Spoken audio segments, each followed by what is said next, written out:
Let me say something uncomfortable right up front, because if this doesn't sting a little, it won't change anything. Most Americans aren't stuck financially because they don't earn enough.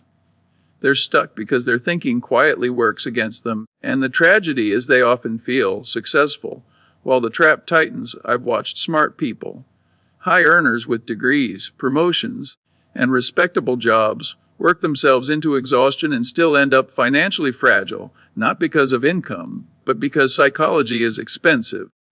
And the middle class has mastered the art of looking wealthy while staying average, financing cars they don't fully understand, remodeling kitchens with home equity lines, funding vacations on credit cards, calling it a lifestyle instead of what it really is, a slow motion drain that feels normal until it's too late. Here's a question to sit with for a second. If your paycheck stopped for 6 months, would your life stay calm or instantly panic? And if that question makes you uncomfortable, ask yourself why. The system rewards comfort, not freedom, because comfort keeps you consuming, working, and upgrading, while wealth quietly grows for people who delay gratification and understand the rules. And no, this isn't about blaming banks, employers, or the government. It's about recognizing incentives.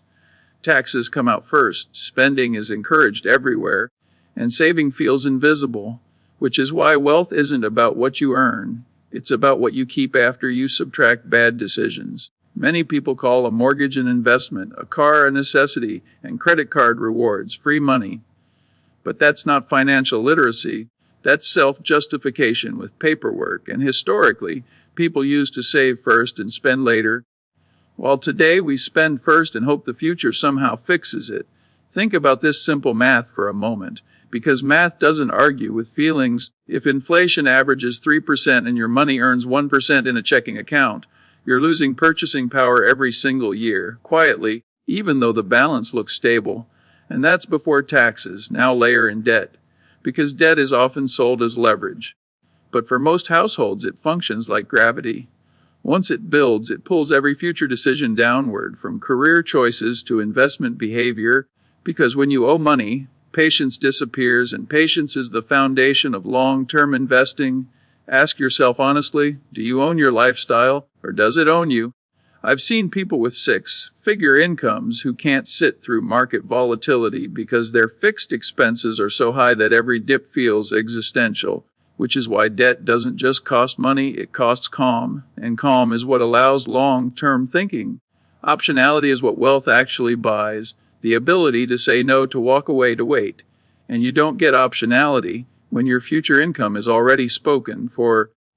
A high credit score doesn't mean you're winning. It means you've been very compliant with lender rules. And compliance isn't the same thing as freedom. History is full of examples where borrowing felt safe until conditions changed. And it's always the most leveraged households that feel the shock first. Let's talk comfort, because comfort is a bigger trap than hardship. And here's another question worth asking. Are you financially improving, or just becoming more comfortable? I've watched people say, when I hit 100 I'll start saving.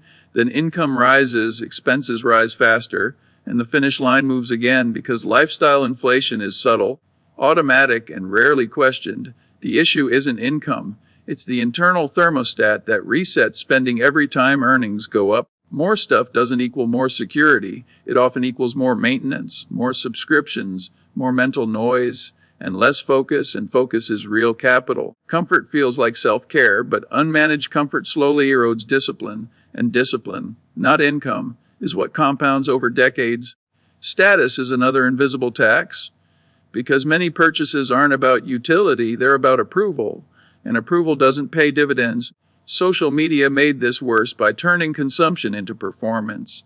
But if the applause stopped tomorrow, would your financial life still feel solid?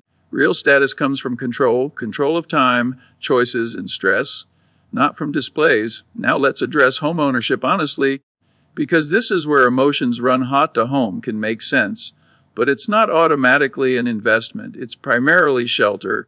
And when you stretch to the maximum a lender approves, you convert flexibility into obligation, property taxes, insurance, maintenance, and HOA fees don't care how proud you are of your purchase.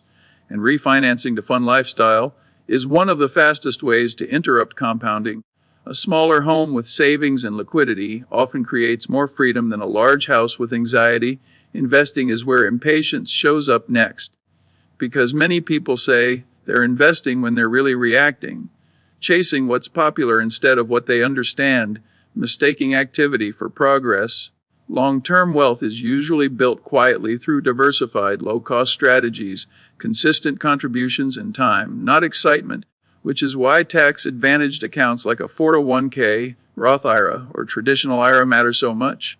They're boring by design, and that's their strength. Here's a simple example at consistently investing $500 a month into a diversified portfolio over 30 years, even at a modest average return, can grow into something meaningful because time does the heavy lifting. But that only works if you don't interrupt it with panic or lifestyle pressure. Income alone won't save you if spending scales with every raise, because habits scale faster than paychecks. Some of the most financially secure people earn moderate incomes but save and invest early, control expenses, and respect money enough to give it time to work. Taxes are another place where knowledge matters, because while no one avoids taxes entirely, understanding brackets, deductions, and account types can reduce friction legally, and ignorance quietly compounds, just like interest. Except it compounds against you. Finally, the most dangerous trap isn't debt or spending. It's thinking you're fine, mistaking stability for security, assuming tomorrow will look like today, and stopping the learning process. Wealth isn't mysterious, it's just unpopular, because it requires patience, restraint, and the willingness to be boring in a culture addicted to stimulation. The real question isn't how to get rich fast. It's how to avoid staying stuck. And that starts with different questions, different habits, and consistent action over time. None of this is personal financial advice. Investing involves risk.